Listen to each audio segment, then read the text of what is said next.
Secara umum, struktur tubuh virus terdiri atas 3 bagian, yaitu kepala, isi tubuh, dan ekor.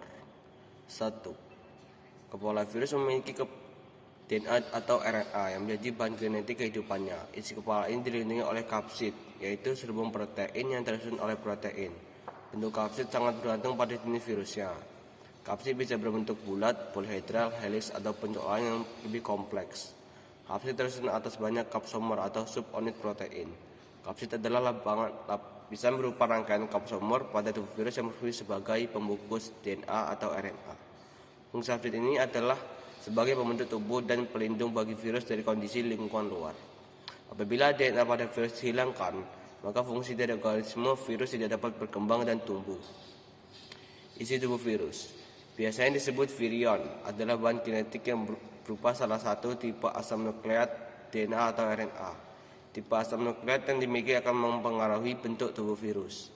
Isi tubuh biasanya berupa RNA yang berbentuk menyerupai kubus, bulat, atau polihedral. Contohnya pada virus penyebab penyakit poliomyelitis, influenza, dan radang mulut.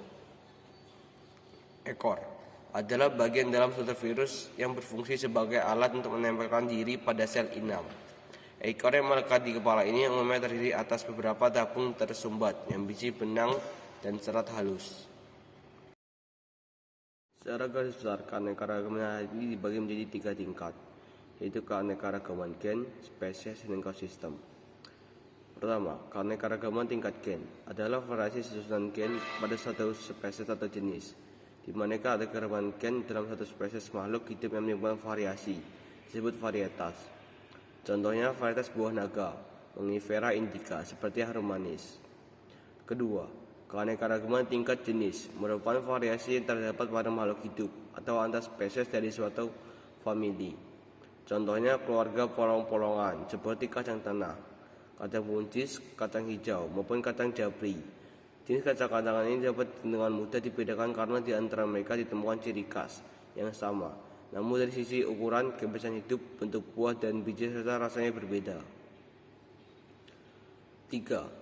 Pada tingkatan ini merupakan keanekaragaman yang terjadi karena interaksi makhluk hidup di lingkungannya. Ekosistem terdiri dari 2 komponen, yaitu komponen biotik, benda-benda hidup, dan abiotik, benda-benda tak hidup.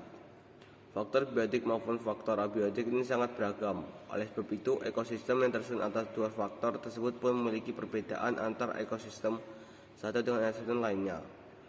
Berbagai jenis ekosistem ini diantaranya ekosistem pantai, ekosistem sawah, ekosistem padang rumput, ekosistem hutan tropis, ekosistem padang pasir. Jadi pada soal ini jawabannya adalah gen, karena sebenarnya kucing itu satu spesies, namun terlihat berbeda karena bervariasi. Cabang ilmu embologi sangat luas, bahkan ilmu embologi dapat berinteraksi dengan ilmu sosial, seperti biografi, psikologi, evolusioner, dan sebagainya. Berikut adalah beberapa cabang ilmu biologi yang penting untuk diketahui. 1. Agronomi merupakan cabang ilmu biologi yang mengkaji mengenai tanaman budidaya. 2. Anatomi merupakan cabang ilmu biologi yang mengkaji mengenai struktur tubuh makhluk hidup. 3. Andrologi merupakan cabang ilmu biologi yang mengkaji mengenai evolusi pria. 4. Astrobiologi merupakan cabang ilmu biologi yang mengkaji mengenai asal-usul, evolusi, penyebaran, dan masa depan kehidupan di alam semesta. 5. Bakteriologi merupakan cabang ilmu biologi yang mengkaji mengenai kehidupan bakteri. 6. Bioinformatika merupakan cabang ilmu biologi yang mengkaji mengenai pemanfaatan teknologi informasi untuk mempelajari data biologi. 7. Biologi kelautan merupakan cabang ilmu biologi yang mengkaji mengenai laut. 8. Biologi molekuler merupakan cabang ilmu biologi yang mengkaji mengenai penyusun tubuh makhluk hidup tingkat molekuler. 9. Pantologi merupakan cabang ilmu biologi yang mengkaji mengenai penyakit dan pengaruh makhluk hidup. 10. Zoologi adalah ilmu mempelajari seluruh organisme hewan. 11. Etologi atau ilmu perilaku hewan adalah suatu cabang ilmu zoologi mempelajari perilaku dan tingkah laku hewan. Jadi, ilmu cabang yang dipelajari oleh dokter hewan adalah zoologi dan etologi dan patologi. Plasmodium merupakan protozoa, parasit dari jenis Sporozoa. Plasmodium pada manusia menyebabkan penyakit malaria dan gejala demam, anemia, dan splenomegalia. Berikut teori itu Plasmodium. Ada dua. Satu, fase di dalam tubuh nyamuk, fase sporogoni. Di dalam tubuh nyamuk ini terlihat Plasmodium melakukan reproduksi secara seksual.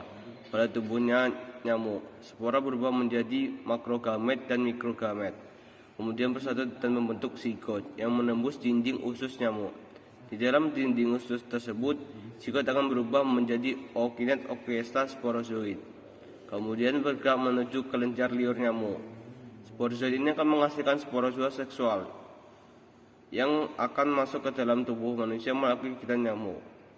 Kedua, fase di dalam tubuh manusia, fase skizogoni.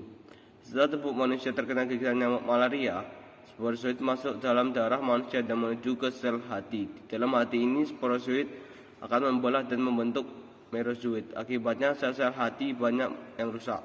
Selanjutnya, merozoid akan menyerang dan menginfeksi eritrosit. Di dalam eritrosit, merozoid akan membelah diri dan menghasilkan lebih banyak merozoid. Dengan demikian, ia akan menyerang atau menginfeksi pada eritrosit lain yang menyebabkan eritrosit menjadi rusak, pecah dan mengeluarkan merozoid baru. Pada saat ini dikeluarkan racun dari dalam tubuh manusia sehingga menyebabkan tubuh manusia jadi demam. Merozoid ini dapat juga membentuk gametosit apabila terhisap oleh nyamuk pada saat menggigit, sehingga siklusnya akan terulang lagi dalam tubuh nyamuk.